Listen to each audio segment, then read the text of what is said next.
ሰላም ተወዳጆች ጌታ ጸጋና ሰላም ለሁላችሁ ይሁን። እኔ ወንድማችሁ ልዑል ነኝ። ዛሬም ደግሞ በሌላ ቪዲዮ መጥቻለሁ። መልእክቱን እንስማውና አጭር ነገር እንሰጣለን። ጌታ ጸጋና ሰላም ይብዛላችሁ። ለዘላለም ሰው አንዴ ከዳነ ድኗል ብሎ ነው የሚያምነው የሚባል ነገር ይጠቀሳል። once saved always saved እና ይሄ ደግሞ ሰዎች ለተለያየ ህይወታዊ ዓላማ እዚህ ምድር ላይ ሲኖሩ ለሚገጥማቸው ነገር ነፃነት ይፈቅዳል የሚል ነገር ይነሳልና ማብራሪያ መስጠት ይቻል ይሆን? ይቻላል። የመጀመሪያው ስቴፕ በፍጹም ማላምነው ጉዳይ ነው። እሺ በፍጹም ማላምነው ስለ ሰው ከዳነ ደህንነቱን በየቀኑ እየፈጸመ ደህንነቱን ከመንፈስ እስከ ነፍስ ድረስ ባለው እስከ ስጋ ባለው ፕሮሰስ የሚያደርግ ሰው እንደሆነ አውቃለሁ። ይሄንን ጥቅስ በትንቢተ ኢሳይያስ ምዕራፍ 10 ቁጥር 17 ላይ የምታገኘው ጥቅስ አለ። እንዲህ ይላል፣ እነሆ ቅዱሱ የእስራኤል ብርሃን በአንድ ቀን ኩርንችቱንና እሳቱን ይበላል። ብርሃን በአንድ ቀን ነው የሚለው። ከነፍስ እስከ ስጋ ያለው ግን ይልና ከነፍስ እስከ ስጋ በአንድ ቀን የበራው ጳውሎስ በልባችን ብርሃን ይብራ ያለው መንፈሳችንን ነው። በአንድ ቀን ነው እሱ። ጌታን ተቀበልክ፣ በዚያ ዕለት ብርሃን በራለህ፣ ቦርን አጌን አድርገህ ስራ ቅድስናህን ምናምን በክርስቶስ ቤዛነት ተቀበልክ። ቀጥሎ ግን ከነፍስ እስከ ስጋ ያለው ነው የሚለው ቃሉ ብታዩ። ከነፍስ እስከ ስጋ ያለው ግን የታመመ ሰው እንደሚሰልል እንዲሁ ይሆናል። የታመመ ሰው እንዴት ነው የሚሰልል? ዛሬውኑ ግርጥጥጥ ክስትት ብሎ አጸም አይመስልም። የታመመ ሰው አይተው እንደሆነ ግራጁዋሊ ፕሮሰስ ከነፍስ እስከ ስጋ እንደሱ ነው የኛ ደህንነት ያለው። ስለዚህ ደህንነታችን በመንፈስ አንዴ ካገኘን ከዛ ይቀጥላል። እሱም ሊረክስ እንደሚችል እኔ አምናለሁ። አሁን ከተማው ላይ ያለው አስተሳሰብ ምን አይነት ነው? አንድ ጊዜ ጌታ ኢየሱስን እንደ ግል አዳኝ ከተቀበልክ በኋላ ምንም ነገር ብትሆን ምንም ብታረግ በምንም ውስጥ ብትገባ የተቀበልከው ዘላለማዊ ደህንነት አይጠፋም ነው። አየህ፣ እኔ ደግሞ ይጠፋል። ይሄ ዘላለማዊ ደህንነት የሚጠፋበት ስቴጅ አለው። ለምን? ፕሮሰስ የሚያደርግ ነገር እንዳለ ሁሉ ወደ ኋላ ሄዶ ፕሮሰስ የሚያደርግ ነገር አለ። ለምሳሌ ሁለተኛ ቆሮንቶስ ምዕራፍ 7 ከቁጥር 1 ጀምሮ ስትመለከተው ጳውሎስ ስለ ቅድስናና ከምዕራፍ 6 ጀምሮ በመጣው በተሰጠን ጸጋ ላይ መጥቶ ከማያምኑ ጋር በማያመቻ ተካሄዳ ተጠመዱ እንዲህ እያለ መጣ። ብርሃን ከጨለማ ህብረት የለውም፣ እግዚአብሔር በእናንተ ውስጥ ይኖራል አለና ወንድሞች ሆይ ይህንን ምዕራፍ 7 ሲጀምር ይህንን የሚያህል ተስፋ ካለን እኛ ደግሞ መንፈስንና ነፍስን ከሚያረክስ አይደለም ነገር ራሳችንን እየጠበቅን፣ ስለዚህ መርከስ ላይ የሚደርስበት ስቴጅ አለ። እኔ አሁን በዚች እንትን እንዲህ ነው ብዬ አላብራራለህም። በሌላ ሰፊ ነገር ላይ እንመለስበታለን። ነጥቡ ግን ምን እንደሆነ ታውቃለህ? ኢየሱስ ከደህንነት በኋላ ጥፋት እንዳለ አስተምሯል። ኢየሱስ ማለት ነው። ማቴዎስ 7 አንብበህ በደንብ ሊገባ ይችላል። ቤቱን በአሸዋ ላይ የሰራ ጌታዊ የሚለኝ ድንቅና ታምር የሚያደርግ ምናምን ብሎ ታምር አልሰራንም ወይ ይሉታል እኮ። ከዛ በኋላ የሚነግራቸው ነገር አለ። ስለዚህ አወዳደቁም ታላቅ ሆነ ይላል ኢየሱስ። በሉቃስ ወንጌል ምዕራፍ 12 ሐዋርያት ሲጠይቁት እነኛን 5 ሻማቸው ኩራዝ ያልያዙ ዘይት ያልያዙ ብሎ 5ቱ ደግሞ ዘይት ያዙ ብሎ የተዘጋጁና ያልዘጋጁ በሚል ያመጣቸዋል አይደለም። ከዛ ቀጥሎ ጴጥሮስ መጣና ጌታ ሆይ ይሄንን የምትለው ስለኛ ነው ወይስ ስለ ሁሉ አለው። አየህ፣ ከዚህ ታሪክ ቀጥሎ ማለት ነው ጌታ ቅድም የተናገርኩት ደሆል ጀነራል አሴምብሉን ነው። አሁን ግን ለአገልጋዮች ይልና እናንተ ባሪያዎች ብሎ ደግሞ ይጀምራል። ጌታችሁ በቤቱ ላይ የሾመው ይላል። ልባምና ታማኝ የሆነው መልካም እያደረገ ይቀጥላል ይልና ቀጥሎ ግን ምን ይላል? ከስር ጌታዬ ይዘገያል ብሎ ሊበላ ሊጠጣ ሌሎችን ሊያሰቃይ ቢጀምር ጌታው ባላወቃት ሰዓት ይመጣበታል አለና ያንንም ባሪያ ከመሃል አናቱን ይፈልጠዋል ነው የሚለው ቃሉ። ቀጥታ ማለት ነው። እድሉንም ከማያምኑ ጋር ያደርገዋል። ወርዳት ሚንስ ታማኝ ብሎ ሾሞት ቀብቶት የነበረውን ሰው እድሉን ከማያምኑ ተብለው ከሚጠበቁ ጋር ያደርጋል ካለ አሁን እንግዲህ ስለ ኢየሱስ ሳወራ ከ20 በላይ ጥቅስ ልነግርህ እችላለሁ። ግን ኢየሱስን በተመለከተ ሉዝ ሊያደርጉ እንደሚችል ማለት ነው። ሉዝ ሊያደርግ ይችላል የሚለውን አመነ ብለህ ዳነ ብለህ ከዛ ይሄ ድኗል ያልከውን ሰው ኢየሱስ ይጠፋል ሲልህ ታየዋል። ጠፋ የሚለውም ማለት ነው።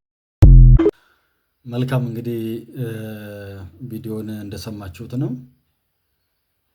ወንድማችን ሐዋርያ ዶክተር ዘላለም ጌታቸው በክያሾ ጋር በነበረው ቃለ መጠይቅ እንግዲህ ስለ መዳን ዘላለማዊነት ተጠይቆ አይ ሰው ይጠፋል፣ መዳን ጊዜያዊ ነው፣ ሰው መዳኑን የሚያጣበት አጋጣሚ አለ፣ ጨርሶ ዋንስ ሴቭድ ኦልዌይስ ሴቭድ ብዬ አላምንም፣ ወይ ደግሞ አንዴ የዳነ ለዘላለም የዳነ ነው ብዬ አላምንም። ንግግሩ እንዲሁ ስሜን የሚያጠፉት ነው እንጂ ነው። እኔ አሁን በዚህ ቪዲዮ ሰው ይጠፋል አይጠፋም ልላችሁ አይደለም። ይሄ በወንጌላውያን መካከል ያለ አመለካከት ነው። ግማሹ ጎን ሰው ይጠፋል፣ የዳነ ሰው ይጠፋል ይላል፣ ግማሹ አይጠፋም ይላል። እኔ ግን አይጠፋም ከሚሉት ነኝ። በግሌ መዳን አንዴ ነው የተሰጠው፣ አንዴ የዳነ ለዘላለም ድኗል ብዬ ነው የማምነው። ነገር ግን እዛ ውስጥ ሳልገባ ወንድማችን ዘላለም በኢትዮጵያ ቤተክርስቲያን ውስጥ በጣም ሰፊ ጉልምና ያለው ሰው ነው። በጣም ቀዳሚ ከሚባሉ ሰዎች ውስጥ አንዱ የሚመደብ ሰው ነው። እንግዲህ እኛ እንኳን ወደ አገልግሎት ከመጣን በኋላ ዘላለምን በጥሩ መንገድ ካልሰማ ነው ሰዎች አንዱ ነኝ እና ታሪኩንም እንግዲህ እንደምናውቀው በጣም ብዙ ሰጣ ገባ ነበረ ከሜንላይን ቸርቾች ጋር ወይም ከነባር ቸርቾች ጋር ወይም ከአብያተ ክርስቲያናት ህብረቶች ጋር ከባድ ፍትጊያ ውስጥ የኖረ ሰው ነው። በብዙ ውጊያ፣ ጥል፣ ብጥብጥ ውስጥ የከረመ ሰው ነው እና የኔ ጥያቄ ይሄ ሰው ለምንድን ነበር ይሄ ሁሉ ዋጋ የከፈለው? እዛ ሁሉ ብጥብጥ ውስጥ፣ እዛ ሁሉ ሰጣ ገባ ውስጥ የገባው ለምንድን ነበረ ነው። አሁን ይሄንን ቪዲዮ ስሰማ የገረመኝ ነገር እሱ ነው። ለምንድን ነው ይሄን ሁሉ ዋጋ የከፈለው? በየትኛው ትምህርት ነው? ሰው እኮ አንድ ሰው ለሆነ ነገር ዋጋ የሚከፍለው ይሄ ትምህርት ተገፍቷል፣ ይሄ ትምህርት ስተት ነው፣ ስለዚህ በዚህ ምክንያት ትውልድ ተጎድቷል፣ ቤተክርስቲያን ተጎድታለች ብሎ ሲያስብ አንድ እውነት ይዞ ይመጣና ለዛ ይዞ ለመጣበት እውነት ሰው ዋጋ ይከፍላል። እና ለመሆኑ ወንድማችን ዘላለም ለየትኛው ነገር ነው ይሄን ሁሉ መከራ ያየው? ለብልጽግና ወንጌል ኢየሱስን አምኜ ድሃ አልሆንም ለማለት ነው?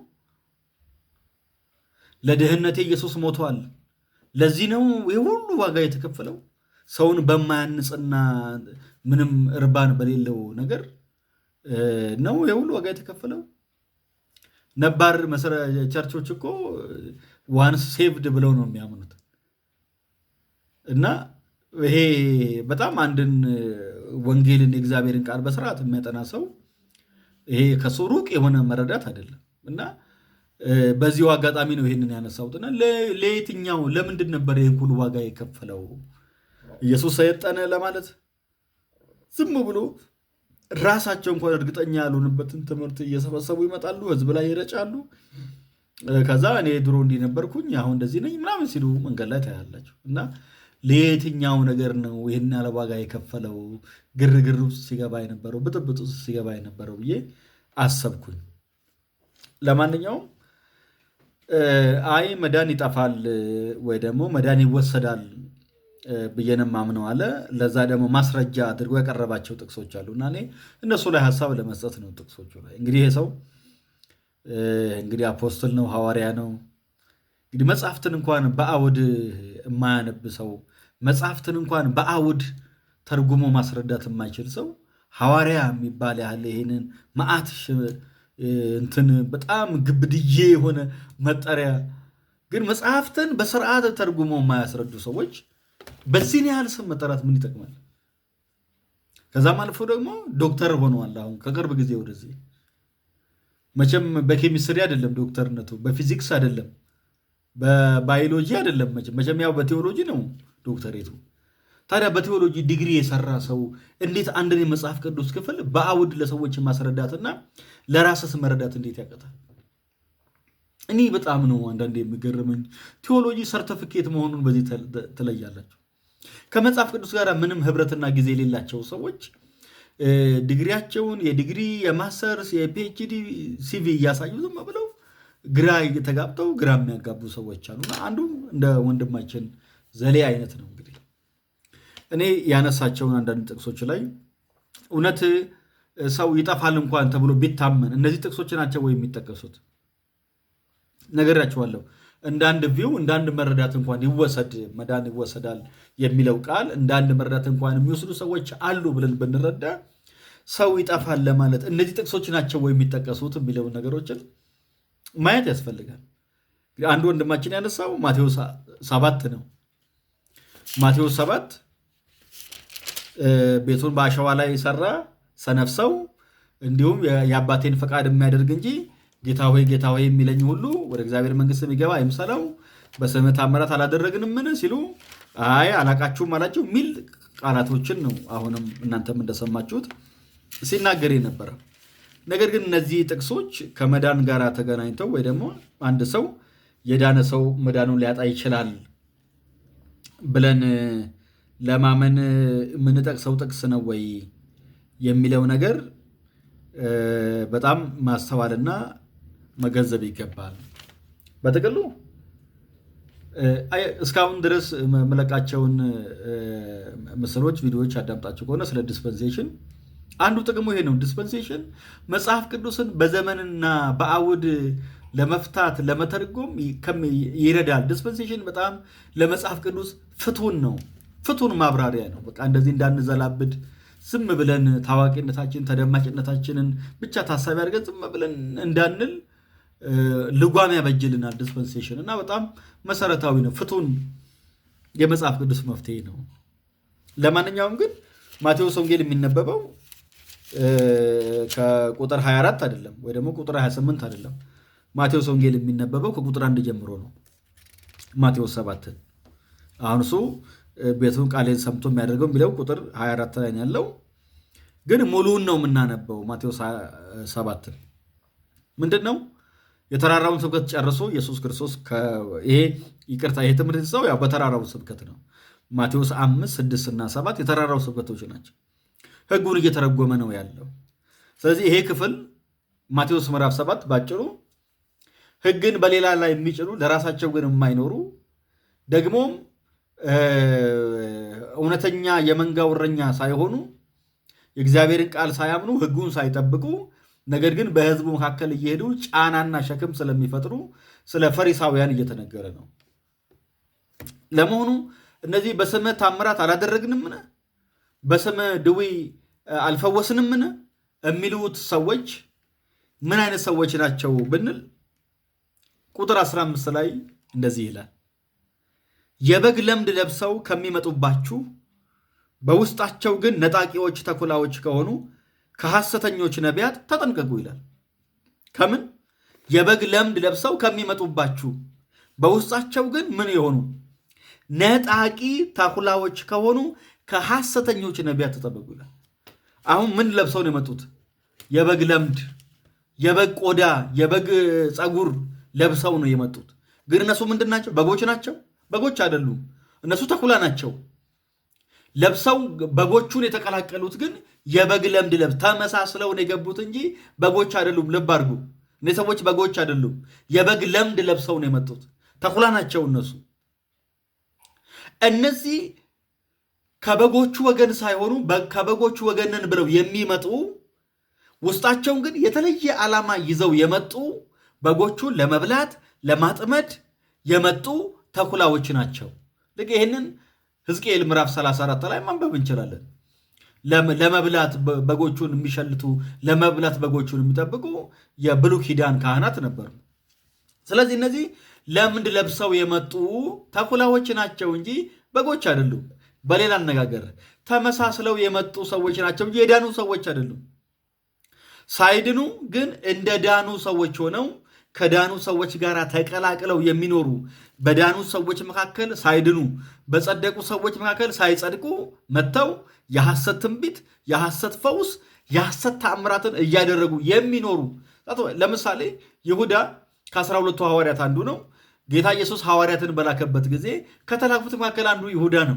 ይሁዳ ግን የዳነ ሰው አልነበረም። ጌታ በተደጋጋሚ ጊዜ ነግረዋል።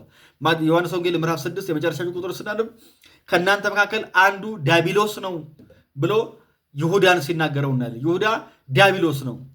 እንዲሁ እዛው ዮሐንስ ወንጌል ምዕራፍ 12 ላይ ይሁዳ ሌባ ስለነበረ ነው ሲባል ያቺ ሴት መታ ሽቱን ስትሰብር ይሁዳ ተቆጣ። ዮሐንስ ምን አለ? ሌባ ስለነበረ ነው። አልዳንም። ይሄ ሰውዬ ሳይድን የነበረ ግን ከሐዋርያት ጋር የነበረ ሰው ነው። ግን አብሮ ሄዶ አጋንንት ሲያወጣ ምናምን ነበር የቆየው። ልክ እንደዚሁ ዛሬም ከዳኑ ሰዎች ጋር ተቀላቅለው አጋንንት የሚወጣበት ቦታ፣ ፈውስ የሚደረግበት ቦታ፣ ትንቢት የሚደረግበት ቦታ ሊሳተፉ ይችላሉ። እነዚህ ሰዎች የዳኑ ሰዎች ግን አይደሉም። ተኩላዎች ናቸው፣ ደም ጠጪ ናቸው፣ አጥፊዎች ናቸው። ስለዚህ የበግ ለምድ ለብሰው የመጡ ተኩላዎች ናቸው እንጂ በጎች አይደሉም። በሌላ ነገር የዳኑ ሰዎች አይደሉም ማለት ነው። የጸደቁ ሰዎች አይደሉም ማለት ነው። ከዛ ቀጥሎ ነው እንግዲህ እነዚህ ሰዎች የሁላችሁ ቀጥሎ ምን ይላል? ተጠንቀቁ ካለ በኋላ ከፍሬያቸው ታውቋቸዋላችሁ። ከፍሬያቸው ታውቋቸዋላችሁ። ከእሾህ ወይን ከኩርንችትስ በለስ ይለቀማል? ከእሾህ ወይን ይለቀማል? ከኩርንችትስ በለስ ይለቀማል? አይለቀምም። ስለዚህ እነዚህ ሰዎች መልካም ፍሬ ሊያፈሩ አይችልም። ለምን? የዳኑ ሰዎች አይደሉም፣ ተኩላዎች ናቸው። ተኩላ መሆኑ የምታውቀው ለምድ ለብሰዋል፣ መጥተዋል። ከበጎቹ ጋር መልቀቅ ነው። እነሱ ሳሃር አይግጡም፣ ደም ነው የሚጠጡት። በጎቹ ግን ሳሃር ይበላል። ተግባር ላይ ይለያያሉ። አይተሃል? ተግባር ላይ ነው የሚለያዩት። እነዚህ በጎቹ እንደ በግ ሳሃር ይበላሉ። ተኩላዎቹ ግን በግ ነው የሚመስሉት፣ ግን ደም ነው የሚጠጡት። በፍሬያቸው ይለያሉ እያለ ነው። ልብ አድርጉ ይሄንን። እነዚህ ሰዎች የዳኑ ሰዎች አሉ። ይሄ ለዳነ ሰው የሚጠቀስ ጥቅስ አይደለም። ይሄ አንድ ሰው መዳኑን ሊያጣ ይችላል ተብሎ የሚጠቀስ ጥቅስ አይደለም። ይሄ እንዴት በዚህ ያህል ደረጃ ሰው እንዴት ይደነቁራል? በዚህ ያህል ደረጃ እንዴት ሰው ማስተዋል ያቅተዋል እንዴ? አሁን ዝም ብሎ አንድ አማኝ ጠቅሶት ቢሆን ያን ያህል እንትን አይደለም። ሰው በቴዎሎጂ ዶክተሬት ከሰራ በኋላ እንዴት ማቴዎስ 7ን መለየት አይችልም? እንዴት ይህንን ክፍል ቁጭ ብሎ አጥንቶ እንትን ማለት አይችልም?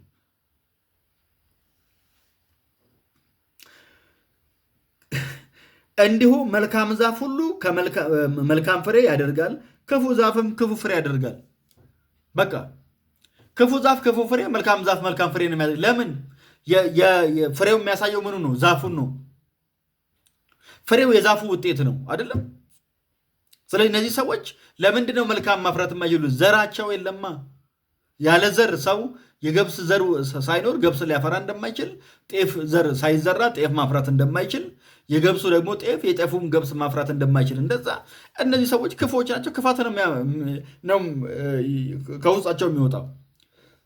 ስላልዳኑ የኃጢአተኛ ማንነትና ባህሪ የሚታይባቸው። መልካም ዛፍ ክፉ ፍሬ ማፍራት ወይም ክፉ ዛፍ መልካም ፍሬ ማፍራት አይችልም። የዳነ ሰው የኃጢአትን ኑሮ መኖር አይችልም። የዳነ ሰው ክፉ ፍሬ የጨለማ ፍሬ ማሳየት አይችልም። ልክ ነው፣ ሊደክም ይችላል። ልክ ነው፣ ሊስት ይችላል። ልክ ነው፣ ሊወርቅ ይችላል። ግን ፍሬ አድርጎ ግን የጨለማ ስራ ፍሬ ያልዳነ ሰው ህይወት ሊኖር ግን አይችልም። ለምን? መልካም ዘር ነው። አሁን እኔ ድኛለሁ፣ እኔ ውስጥ ያለው መልካም ዘር ነው። የሚወጣው ሁሉ ከውስጤ መልካም ፍሬዎችን ማፍራት እችላለሁ። ሁላችንም እኛ ሄዳንን መልካም ፍሬ ነው ማፍራት የምንችለው። ኢየሱስ ያድናል ካለ በኋላ ነው ሁላችሁ ቁጥር 21 ላይ በሰማያት ያለው የአባቴን ፈቃድ የሚያደርግ እንጂ ጌታ ሆይ ጌታ ሆይ የሚለኝ ሁሉ መንግስት ሰማያት የሚገባ አይደለም ማለት። ማነው መንግስት ሰማያት የሚገባው? የአባቴን ፈቃድ የሚያደርግ ነው እንጂ ጌታ ሆይ የሚለኝ አይደለም። ዝም ብሎ ስሜን የሚጠራ ኢየሱስ ጌታ ነው ምናምን የሚለኝ አይደለም። የአባቴን ፈቃድ የሚያደርግ ነው አለ። የአባቱ ፈቃድ ምንድን ነው? ዮሐንስ ወንጌል ምዕራፍ 6 ጌታ እንደዚህ አለ፣ የአባቴ ፈቃድ በላከው እንድታምኑ ነው አለ። ስለዚህ የእግዚአብሔር ፈቃድ ምንድን ነው? የኢየሱስ የአባቱ ፈቃድ ምንድን ነው? በላከው እንድናምን። ስለዚህ አንድ ሰው በኢየሱስ ሳያምን ኢየሱስ ጌታ ጌታ ምናምን ስላለ ሲጀመር አንድ የዳነ ሰው በዛ ቀን ሲገናኝ ጌታ ሆይ አድነኝ አይልም። ኦልሬዲ ድኗል። ድናል እኮ። መዳን እኮ በጸሎት አይመጣም። መዳን በማመን ነው። ስታመን ቦርን አጌን ታደርጋለህ፣ ዳግመኛ ትወለዳለህ አይደለም? ስለዚህ ጌታ ሆይ አድነኝ አይልም። የዳነ ሰው ሲጀመር አይልም።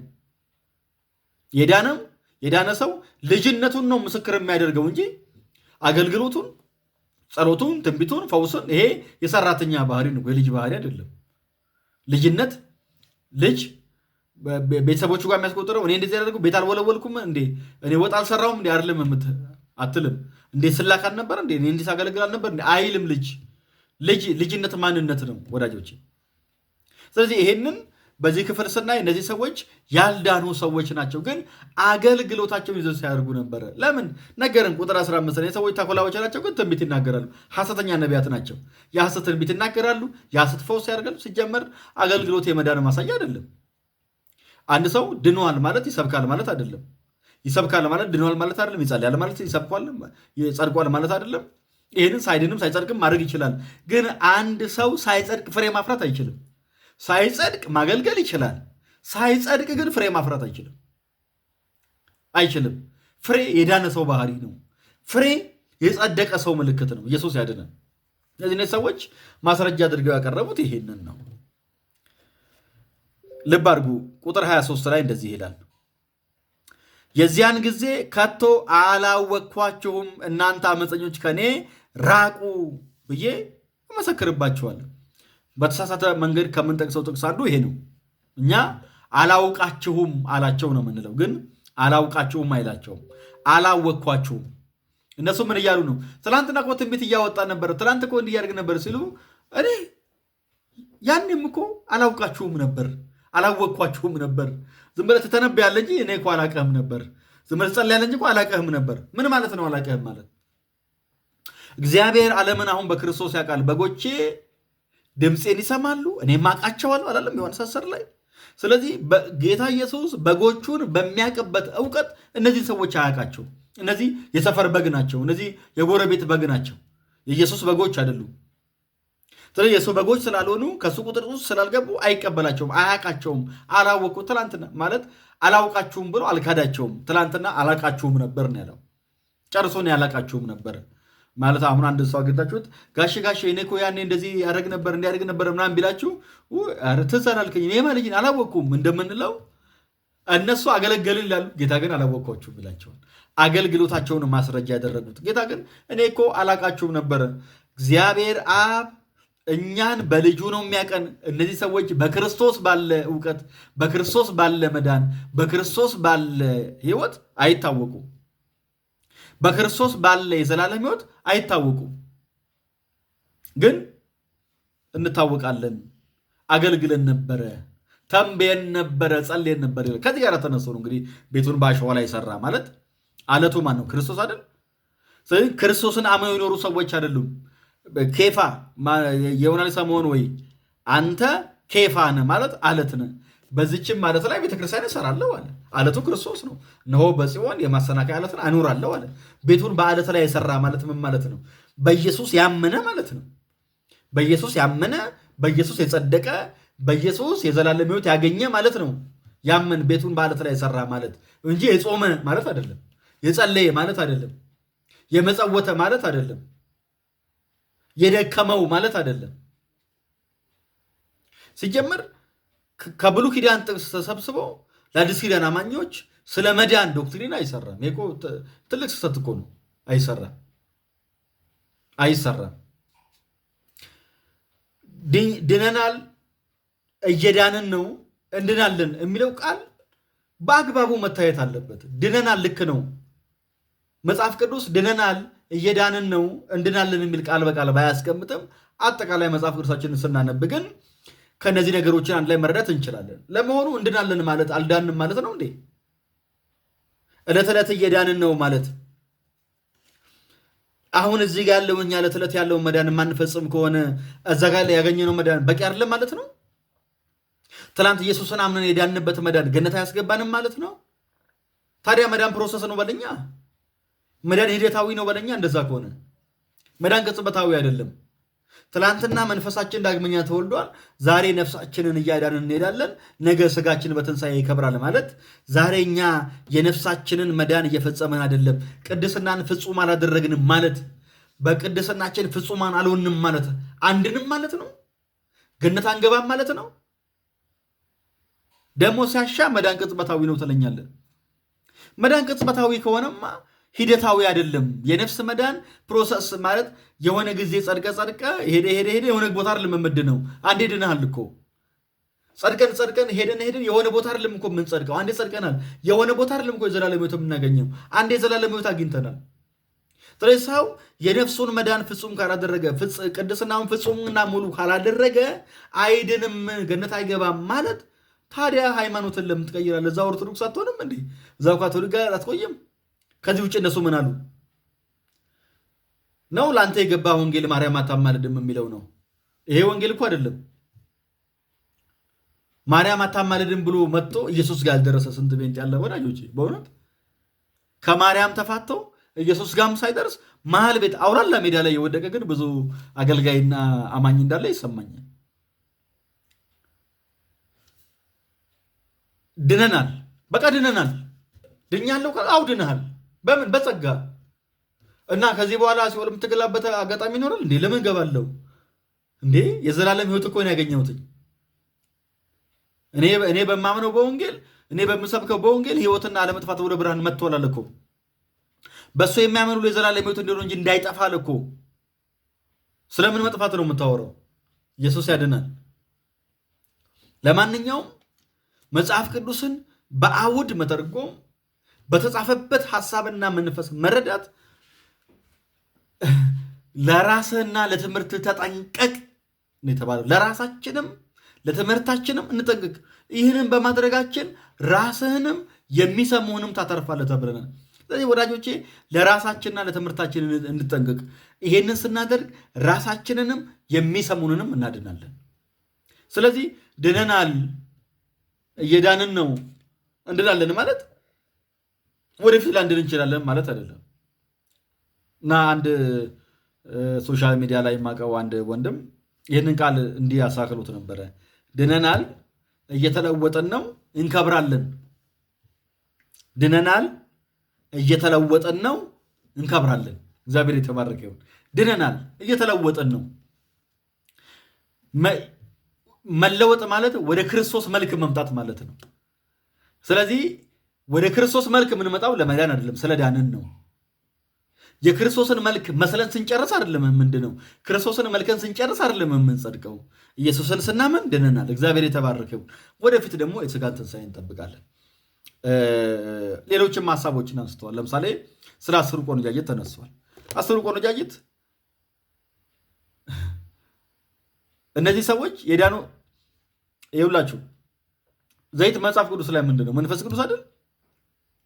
እነዚህ 10ሩም እኮ ደክሟቸው አርፈው ነበረ። ደክሟቸው እኮ ተኝተው ነበረ። 10ሩ አንቀላፍተው ነበረ። እንቅልፍ ይዟቸው ነበረ። ግን ሙሽራው ሲመጣ ተቀበሉ ዘንድ ውጡ ሲባል እነዚህ ዘይታቸውን በኩራዛቸው የያዙ ሰዎች ወዲያው መተው ሙሽራውን ተቀላቀሉ። እነዛ ግን ዘይታቸውን ያለቀባቸው ሰዎች ሲነሱ ባዶቸውን ያሉት ወደ በጉ ሰርግ መግባት አልቻሉም። አንደኛ ቤተክርስቲያን ቆነጃጅት አይደለችም። ቤተክርስቲያን ገና ባል የምጠብቅ ሴት አይደለችም። ቤተክርስቲያን የክርስቶስ ሙሽሪት ናት። አሁንም ቢሆን እጮኛ ናት። ሐዋርያው ነገሩናል። ይሄንን ለአንዲት ንጽሕት ድንግል አጭቻችኋለሁ ተብለናል አይደለ? አሁን ሙሽራ ነን፣ እጮኛ ነን እንጂ ገና ባል የምትፈልግ ሴት አይደለችም። የመጀመሪያ ሰት የሚጀምረው እዚህ ጋር ነው። ሲቀጥል ደግሞ ዘይት ቤተክርስቲያን ጌታን ተቀበይ አትባልም። ጥሪው ምንድን ነው? ትቀበሉ ዘንድ ውጡ አይደለ? ቤተክርስቲያን መጣ ጌታን ተቀበይ አትባልም። ኦልሬዲ ጌታን ተቀበላለች ቤተክርስቲያን። ይሄ በመጨረሻው ዘመን ክርስቶስ ለፍርድ ሲመጣ ከሚከሰተው ክስተት አንዱ ይሄ ነው። ማቴዎስ 27 ላይ 3 ነገር ተቀምጧል። አንዱ ቆነጃጅቶቹ ናቸው። ሁለተኛ መክሊት የተቀበሉት ናቸው። ሶስተኛ ደግሞ የንጉሥ ፍርድ የተባለው ብራብ አበላችሁኝ፣ ብጠማ አጠጣችሁኝ፣ ስለዚህ ወደ አባቴ ደስታ ግቡ የተባሉትና ብራብ ስላላበላችሁኝ፣ ብጠማ ስላጠጣችሁኝ ወደ ዘላለም ፍርድ ግቡ የተባሉት ወይ ደግሞ በጎችና ፍየሎች ተብለው የተለዩት ናቸው። እነዚህ ማቴዎስ 25 ላይ ያሉት ቃላቶች ታሪኮች፣ ትዕይንቶች፣ ሁኔታዎች ክርስቶስ ለፍርድ ተመልሶ ሲመጣ የሚፈጸሙ ናቸው። ለቤተ ክርስቲያን የሚጠቀስ አይደለም። የሆነ ሆኖ ግን ዘይት በመጽሐፍ ቅዱስ ምንድን ነው? መንፈስ ቅዱስ አይደለም? እነዚህ ሰዎች ዘይት የለባቸውም ማለት መንፈስ ቅዱስ የለባቸውም ማለት ነው። መንፈስ ቅዱስ የለባቸውም ማለት አልተወለዱም ማለት ነው። ለምን? መንፈስ ቅዱስ የሚኖረው የተወለዱ ሰዎች ውስጥ ነው። ስለዚህ ዘይት ጨርሰዋል ማለት መጀመሪያ ማያምኑ ነበር እኮ። ከሚያምኑት ጋር የተቀላቀሉ ናቸው ልክ እንደነዛ እንጂ ከማያምኑት ጋር ከዳኑት ጋር ተቀላቅለው አብረው ሲዘምሩ ምናምናም ሲያደርጉ የቆዩ ያመኑ የመሰላቸው እኛም አመንን ብለን የተቀበልናቸው አምኗል ብለን የተቀበልናቸው እንደዚህ አይነት ሰዎች ናቸው እንጂ እነሱ በእውነትም የዳኑ የጸደቁ ሕይወት ያገኙ ሰዎች አይደሉም። ለምን? ዘይት የላቸውም ማለት መንፈስ ቅዱስ የላቸውም። መንፈስ ቅዱስ የለባቸውም ማለት አልዳኑም ማለት ነው። ለምን? በዳነ ሰው ውስጥ መንፈስ ቅዱስ ስላለ። የጌታ ጸጋና ሰላም ይብዛላቸው። ቀጣዮቹን ሀሳቦች ተመልሼ እመጣባችኋለሁ። ትምህርቱ ከጠቀማችሁ ለሌሎች በማጋራት እንዲሁም የቻናሉን ሰብስክራይብ በማድረግ አብራችሁኝ እንድትዘልቁ በጌታ ፍቅር ጠይቃለሁ። የጌታ ጸጋና ሰላም ይብዛላቸው።